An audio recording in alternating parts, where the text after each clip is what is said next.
Well, that wasn't too bad. Got the drum out.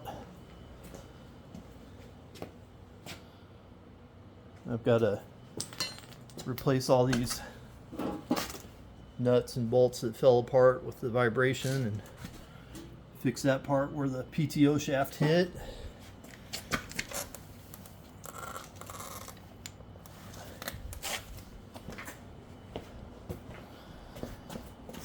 Got all the hammer flails and the bolts.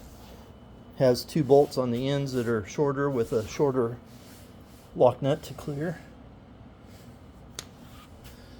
And then I need to probably take, I'll just try greasing it and see if, I need to figure out why that lock collar is spinning.